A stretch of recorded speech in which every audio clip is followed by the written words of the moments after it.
अस्सलाम वालेकुम। सलीम बुखारी शो से मैं हूं सारा मसूद। नाज़रीन, प्रोग्राम के आगाज़ में हम बात करेंगे KPK मेगा करप्शन स्कैंडल के हवाले से कुछ सनसनीखेज इंकशाफात सामने आए हैं।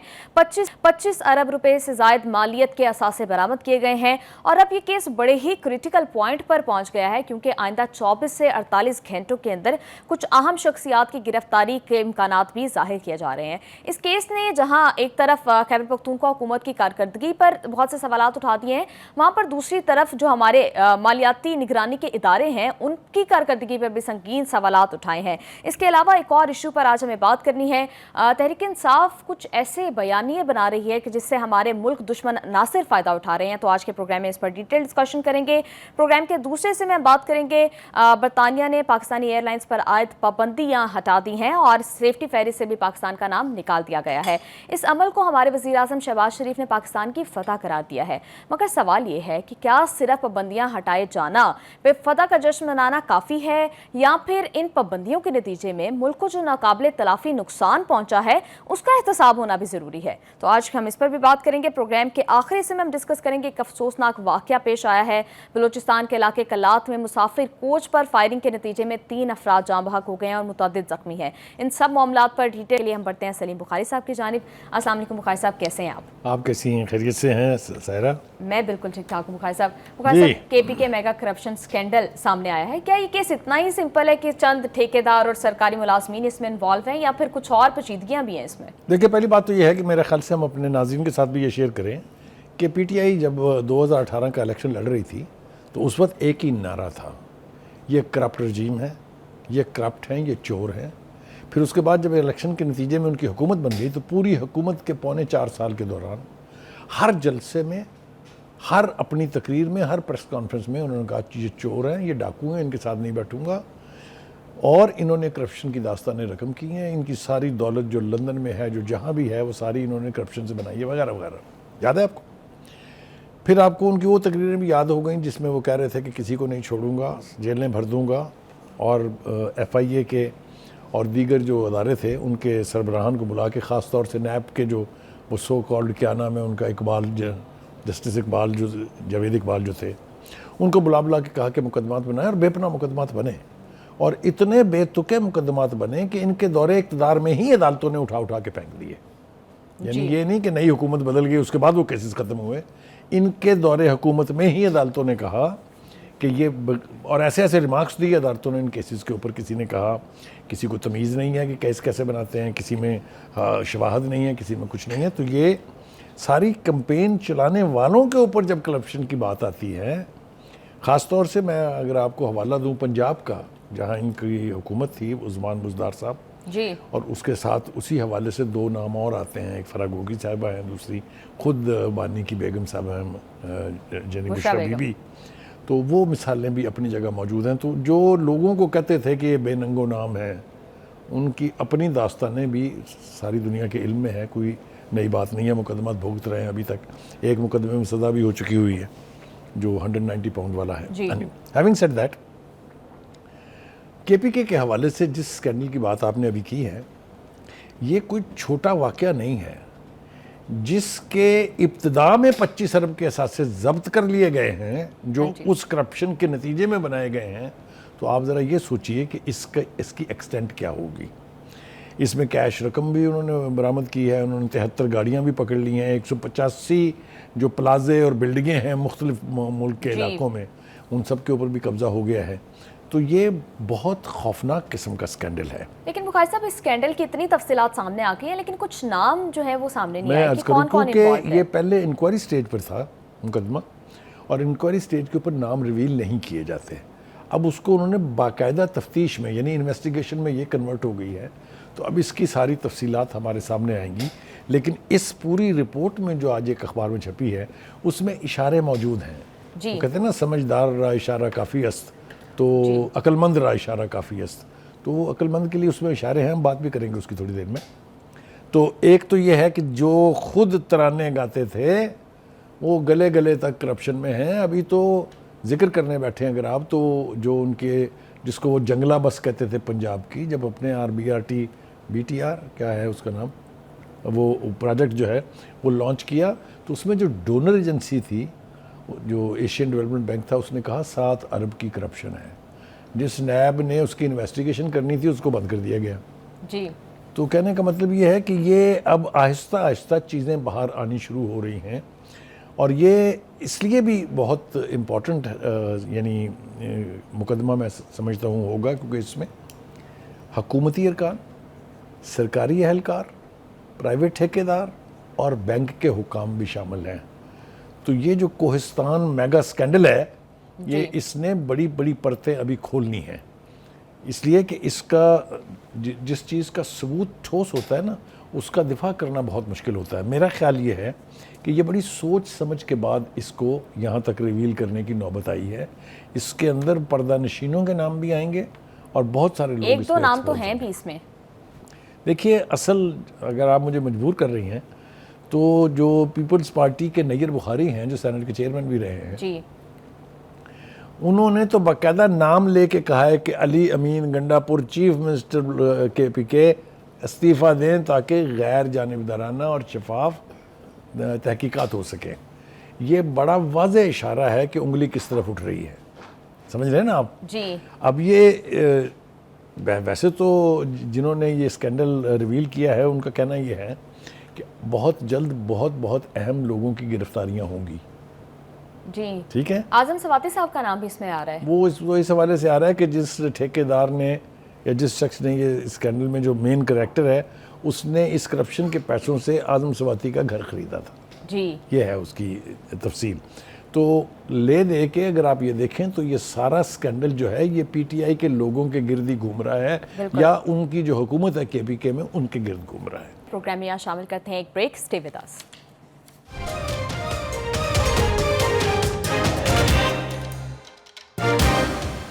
क्या इस बात का इम्कान भी है कि ये भी एक कोई सियासी पॉइंट स्कोरिंग का कोई एक हरबा हो, क्योंकि नैब हमने देखा है पास्ट में भी पॉलिटिकल पर्पसेस के लिए इसको इस्तेमाल किया जाता है।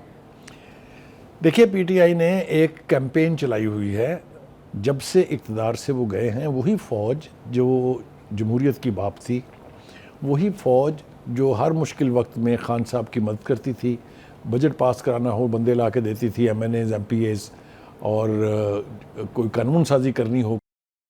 आपको याद होगा, ये तो कहते हैं ना जी 23 बिल नून लीग और पीपल्स पार्टी की हुकूमत ने चंद घंटों में पास कर लिए। इन्होंने 42 बिल जो है उनकी कानून साजी की थी एक रात में। सारी रात उस वक्त FATF से निकलना और इस अपने IMF जो है उसको राज़ी करना मकसूद था। तो कहने का मतलब ये है कि ये ख़ुद तो इतने बड़े बड़े बुलंदो बांध दावे करते रहे हैं, लेकिन किस हद तक ये ख़ुद करप्शन में डूबे हुए हैं उसका अब इजहार हुआ चाहता है। मैंने कहा कि इब्तिदा तो पहले से हो गई हुई है। जो मुकदमात कायम है बानी के ऊपर, उनमें भी करप्शन का जिक्र है।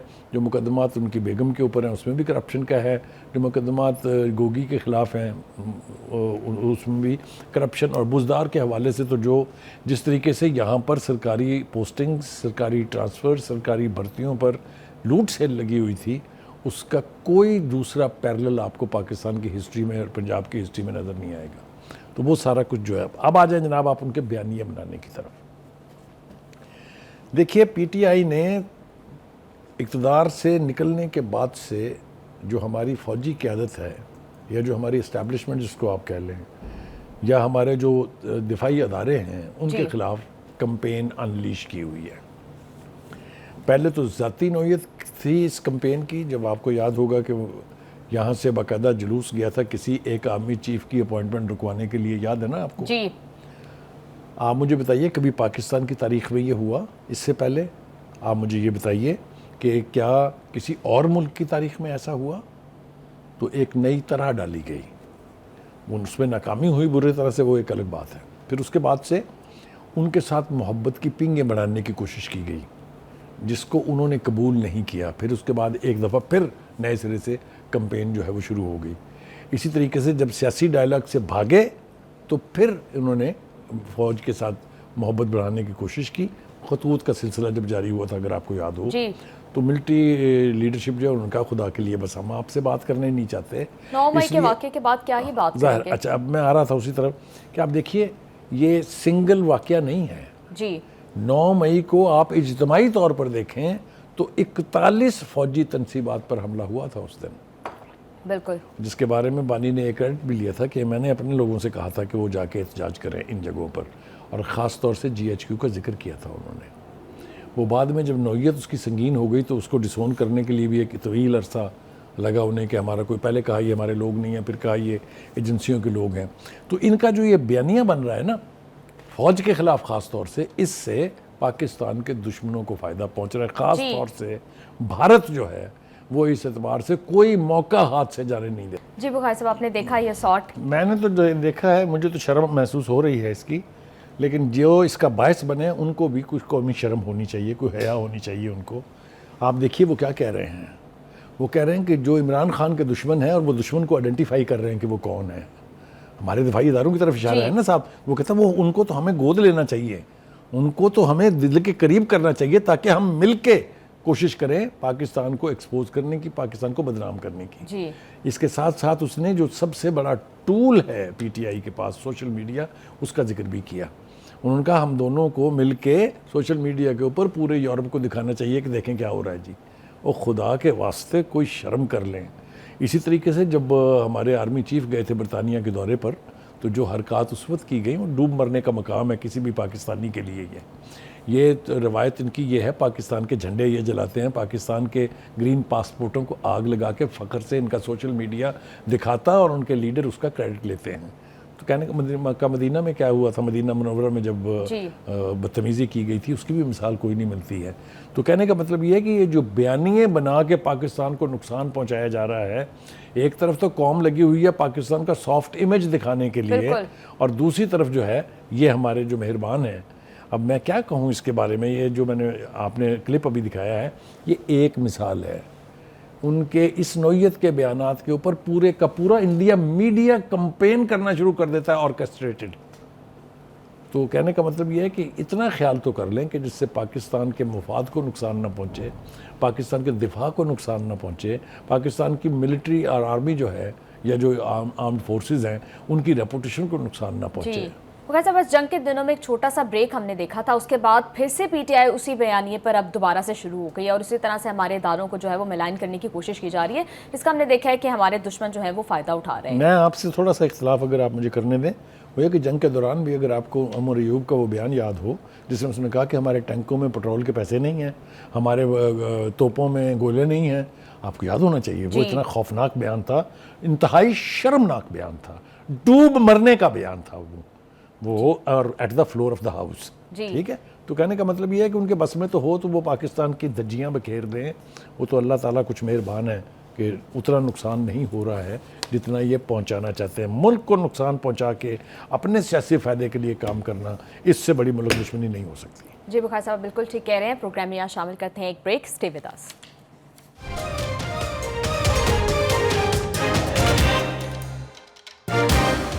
बरतानिया ने पाकिस्तानी एयरलाइंस पर आयद पाबंदियां खत्म कर दी हैं। अब तमाम पाकिस्तानी फ़िज़ाई कंपनियां बरतानिया के लिए परवाज़ों की इजाज़त के लिए दरख्वास्त लिख सकती हैं। बुखारी साहब, ये जो पाबंदियां ख़त्म की गई हैं, क्या ये प्योरली टेक्निकल ग्राउंड्स पर है या फिर हमारी कुछ सफारती कोशिशों का भी रोल है इसमें? देखिए, इसकी तरफ तो बाद में आते हैं, पहले ज़रा थोड़ा सा रिकॉल कर लें कि ये हुआ कैसे था। जी। ये एक वज़ीर के अहमकाना बयान ने तबाही मचाई थी, सत्यानाश कर दिया नेशनल फ्लैग कैरियर का। आप ये अंदाज़ा कीजिए कि वो एयरलाइन जो दुनिया की 10 बेहतरीन एयरलाइन में शुमार होती थी, एशिया की सबसे बेहतरीन एयरलाइन थी, जिसने जाके दूसरे मुल्कों में एयरलाइंस तश्कील दी। ये आज एमिरेट्स जो दुनिया की बेहतरीन एयरलाइंस हैं, किसने कायम करने में इसकी मदद की थी। इसी तरह से इत्तेहाद, ये सारी एयरलाइंस जो इस खित्ते में हैं, अक्सर उनमें से उसमें PIA ने जाके उनके लोगों को ट्रेन किया, उनके लोगों को जाके बताया कि एयरलाइन चलाई कैसे जाती है। ये एक वज़ीर साहब ऐसे थे जिन्होंने अपने मुर्शद यानी अपने बानी की खुशनुदी हासिल करने के लिए उन्होंने इतना बड़ा मलबा डाल दिया पाकिस्तान के नेशनल फ्लैग कैरियर पर कि इसके सारे पायलट जो हैं उनके लाइसेंस जाली हैं। आप ज़रा तसव्वुर कीजिए कि हवाबाजी का जो वजारत है उसका जो इंचार्ज है, अगर इस तरह का बयान देगा तो फिर बंद होना चाहिए था ना पाकिस्तान के तमाम रूट्स जो हैं। जी बुखारी साहब, उनका बयान जरा सुन लेते हैं, उन्होंने क्या कहा था वो सुनते हैं, फिर आपसे उस पर आगे बात करेंगे। 658 ऐसे लोग जिनकी डिग्रियां जेली थी, उनमें 17 पायलट भी थे, उनमें 96 इंजीनियर्स भी थे। फिर इस पे अलर्ट हुआ, पायलट्स की डिग्रियां चेक करनी शुरू हुई, पायलट्स की क्रीडेंशियल चेक करने हुए शुरू किए, उन पे इंक्वायरियां शुरू हुई तो पता चला कि 28 पायलट ऐसे हैं कि जिनकी डिग्रियां जेली। जी बुखारी साहब। देखिए, इस बयान पर किसी को एतराज़ नहीं होता अगर ये बयान सच होता, सच पर मबनी होता, फैक्ट्स पर मबनी होता। ये बयान जो है बाद में ना सिर्फ गलत साबित हुआ, बल्कि ये कहा गया कि this was given with bad intentions, negative intentions, जैसा मैंने बताया आपको। बुखारी साहब, अगर सच भी होता तो इतना बड़ा राज आप आकर अवामी फोरम पर करेक्ट, ऐसे मैं कहता हूँ openly सच को तो नहीं आप चलिए, आप ये तो कह सकते हैं ना कि जी बड़ा सच बोलने वाला बंदा था जी, सच बोलने जी। से नहीं रहा गया।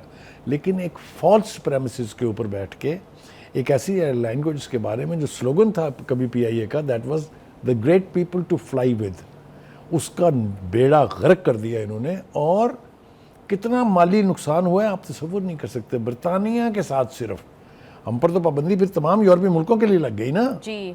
तो बरतानिया के साथ हमारा जो तजारती लेवल है वो है 4.7 बिलियन पाउंड्स।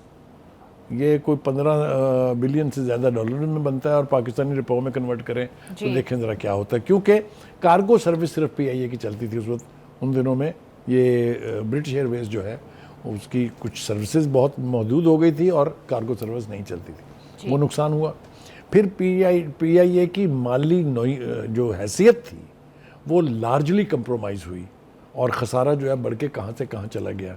इसका सबसे बड़ा नुकसान ये हुआ कि जो निजकारी की पॉलिसी थी हुकूमत की, उसमें ये सबसे बड़ा असासा था पाकिस्तान का। जी।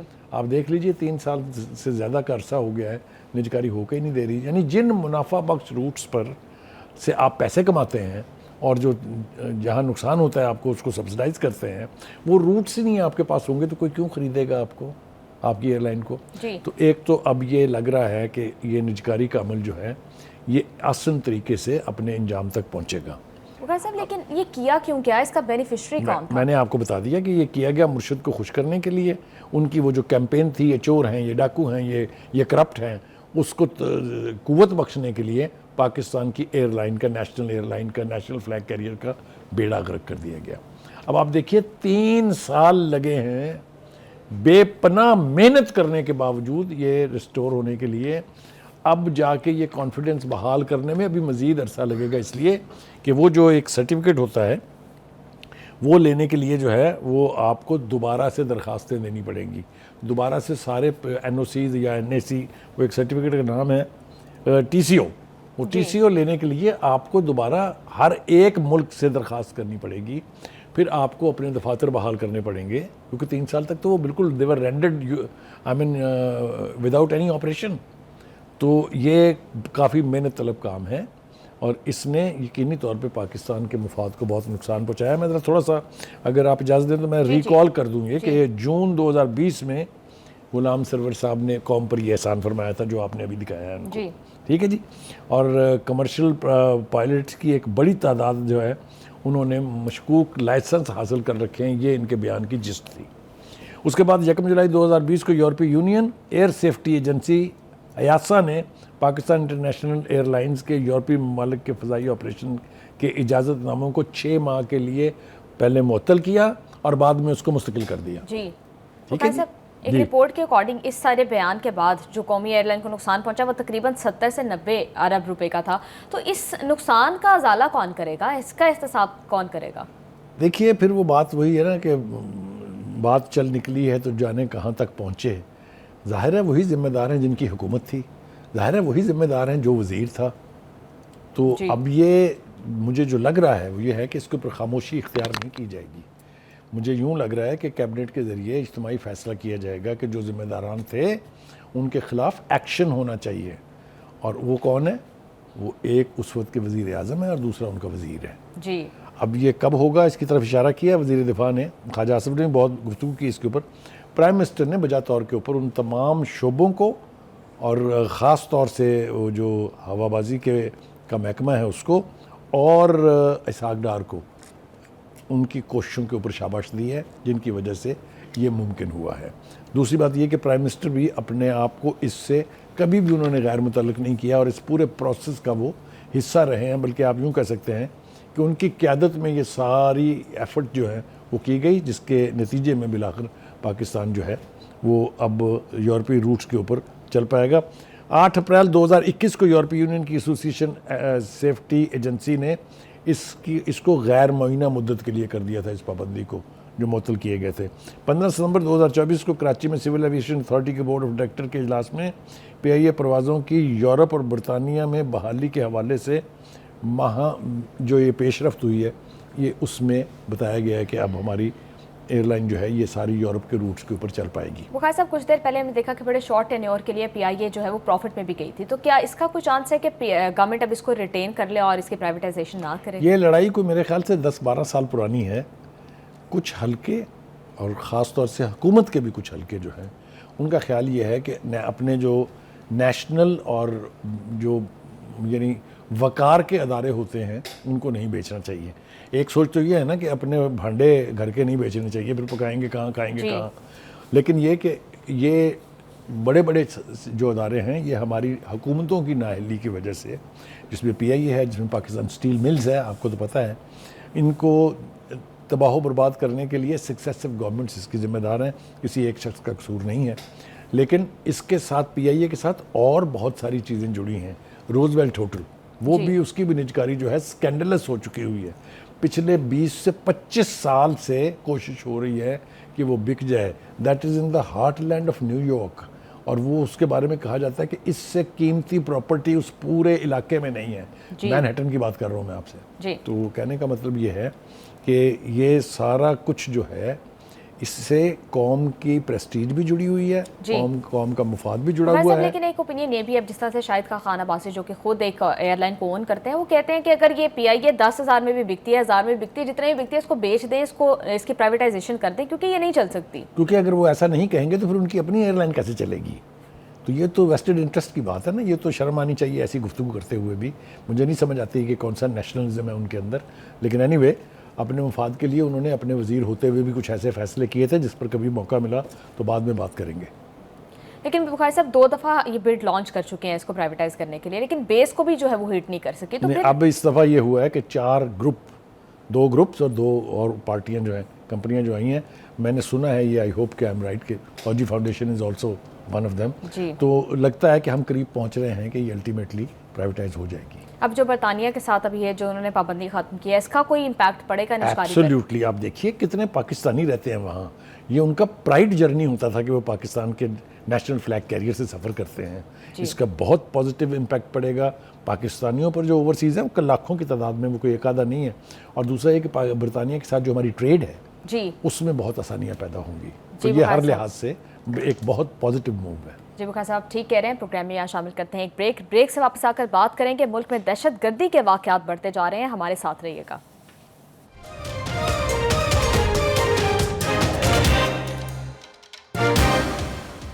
ब्रेक के बाद खुशामदीद। बलूचिस्तान के इलाके कलात में मुसाफिर कोच पर फायरिंग के नतीजे में 3 अफराद जाँ बहक हो चुके हैं और मुतअद्दिद जख्मी हैं। बुखारी साहब, आए दिन इस तरह के केसेस रिपोर्ट होते हैं। इस दहशतगर्दी का जो नासूर है, इसका हल क्या है? देखिए, पहली बात तो यह है कि जो लोग भी ये कर रहे हैं उनको पहली बात तो यह है कि कतन भी बलोच अवाम का नुमाइंदा नहीं समझा जाना चाहिए। वो गैर मुल्की एजेंसियां जो पाकिस्तान के दुश्मन हैं, उनके एजेंट हैं, उनसे माली फ़ायदे लेते हैं, उनसे असला लेते हैं, उनके अहकामात के ऊपर पाकिस्तान में दहशतगर्दी का मुजब बनते हैं। आपको याद होगा DG ISPR ने एक पूरी गुफ्तगू सुनवाई थी, जो वहाँ का एक एक्टिव सर्विस का मेजर और एक कर्नल जो है वो किस तरीके से पैसे वहाँ भेज रहे हैं उनको, और किस तरीके से उनको हदायत देते हैं और तस्लीम कर रहे हैं कि लाहौर से लेके बलूचिस्तान तक हमारा नेटवर्क है। जी। तो ये वो कुव्वतें हैं जिनको चैलेंज किया था हमारे आर्मी चीफ ने, अगर आपको याद हो, ये उनकी तरफ से लास्ट डिच एफर्ट्स हैं। जब आप कमज़ोर हो रहे होते हैं ना, तो फिर आप अल्टीमेटली डेस्परेट हो जाते हैं। तो इसके लिए इस्तेलाह इस्तेमाल होती है कि इन डेस्परेशन वो ये हमले कर रहे हैं। कुव्वत उनकी, कमर उनकी टूटती जा रही है, कोई दो राय इसके बारे में नहीं है। ठीक है जी। दूसरी बात ये है कि ये अभी हाल ही में 2 वाक़े और हुए थे, अगर आपको याद हो, बसों से उतार के जो है, ये बुज़दिलाना कार्रवाई हैं। अगर आप समझते हैं कि हुकूमत या फ़ौज आपकी दुश्मन है, तो अगर आप जुर्रत है तो सामने आए ना, फिर मज़ा आए, आपको पता चले हम आपके बहुत बड़े जियाले हैं, आप हिम्मत आप में है नहीं, छुप के बुज़दिल नहत्ते शहरियों पर आप हमले करते हैं, आपकी सोच पर, आपकी फ़िलासफ़ी पर लानत भेजने को दिल चाहता है। लेकिन वक़ार साहब, पॉइंट टू बी नोटेड है कि हमेशा इस तरह के हमलों में जो टारगेट होता है वो पंजाब के लोग होते हैं, तो इसकी क्या रीज़न है? देखिए, ये इसको रंग देने की कोशिश की जा रही है। ये कुव्वतें जो हैं, ख़ास तौर से जो अजीत डोवल और उसका सेल है, वो ऐसे हालात पैदा करना चाह रहे हैं कि पंजाब और बलूचिस्तान लड़ पड़े। इसी तरह से एक वक्त में प्रोपोगंडा किया जाता था कि ये तो पंजाबी फ़ौज है। वो खुदा के लिए आप ज़रा उसका कॉन्स्टिट्यूशन, उसके एस्टेब्लिशमेंट को देखें, उसमें तो हर सूबे की ऑलमोस्ट बराबर की नुमाइंदगी है। उसमें सबसे ज़्यादा KPK के लोग हैं, उसमें बेपनाह लोग। आप हैरान होंगे कि 9 कैडेट कॉलेज चल रहे हैं बलूचिस्तान में जी, जहाँ पर कैपेसिटी से ज़्यादा लोग जो हैं वो ट्रेनिंग ले रहे हैं और वहाँ एजुकेट हो रहे हैं। एनीवे, हैविंग सेड दैट, अभी मेरा ख्याल से वो जो हमने आर्मी चीफ ने अपनी एक तकरीर में कहा था कि हम इन 1500 के करीब लोग जो हैं इनको ना बलूचिस्तान छीनने देंगे ना कश्मीर छीनने देंगे। उस हवाले से एक और कदम उठाया है हुकूमत ने। जो फ्रंटियर कंस्टेबलरी थी उसको उन्होंने अब फेडरल फोर्स के नाम से री इक्विप भी करना शुरू किया है, रीऑर्गेनाइज करना शुरू किया है, स्ट्रेंथन करना शुरू किया है। उनकी ट्रेनिंग होगी, उनको जदीद असला फ्राहम किया जाएगा, उनके बेनिफिट्स बेहतर किए जाएंगे और इस फोर्स को फिर एक्सक्लूसिवली इस्तेमाल किया जाएगा, क्योंकि मुतलका मिनिस्टर जो हैं उन्होंने हमें बताया कि ये पूरे पाकिस्तान में, गिलगित बल्तिस्तान और आज़ाद कश्मीर में भी इस्तेमाल होगी। तो वक़ार साहब, हुकूमत के जहाँ तक इक़दामात का ताल्लुक है, हम ये नहीं कह सकते कि हुकूमत या हमारे अस्करी अदारे जो हैं वो सोए हुए हैं। They are alive and they are taking action. जी, आप क्या कह रही हैं? वक़ार साहब, हमारे वफाकी वज़ीर दाखिला मोहसिन नकवी ने भी कुछ दिन पहले ये बात की थी कि वहाँ के जो लोकल आवाम है वो सपोर्ट जब तक प्रोवाइड करना नहीं छोड़ेगी, इसका हल नहीं किया जा सकता। तो आवाम को किस तरह से एतमाद में ले सकती है हुकूमत? देखिए, वहाँ की जो हुकूमत है, ख़ास तौर से जो सरफराज बुगटी हैं वहाँ के चीफ मिनिस्टर जो हैं, मुझे उनके नेशनलिज्म पर कोई उंगली नहीं उठा सकता। जी, जिस तरीके से इन कुव्वतों को वो चैलेंज कर रहे हैं, इससे पहले किसी ने नहीं किया। जितने सो कॉल्ड बड़े बड़े नाम हैं ना बलूचिस्तान के, आज तक किसी में हिम्मत नहीं हुई थी इनको कंडेम करने की। ये वाहद चीफ मिनिस्टर है जो नाम लेके कह रहा है कि they are not even Baloch. आप देखें ना कितनी बड़ी बात है ये। तो जिस तरीके से इनको चैलेंज किया जा रहा है, मेरे ख्याल से इनकी कुव्वत आहिस्ता आहिस्ता ख़त्म हो जाएगी और इसमें ज़्यादा देर नहीं लगेगी, क्योंकि जब आप सिंगल फोकस कर लेते हैं कि ये फितना हमने ख़त्म करना है, जिसको फितनतुल खवारिज भी कहा गया, फितनतुल हिंदुस्तान भी कहा गया, इसमें कोई दो राय नहीं है, बिल्कुल ठीक बात है।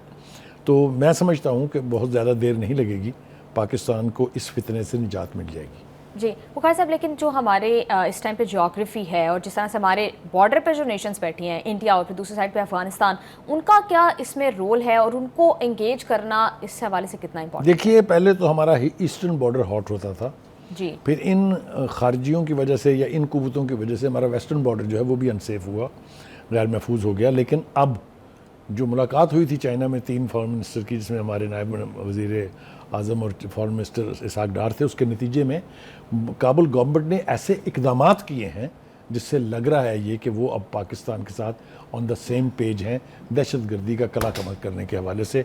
तो आप देखेंगे कि बहुत जल्दी बहुत सारी कामयाबियाँ जो हैं वो मिलेंगी।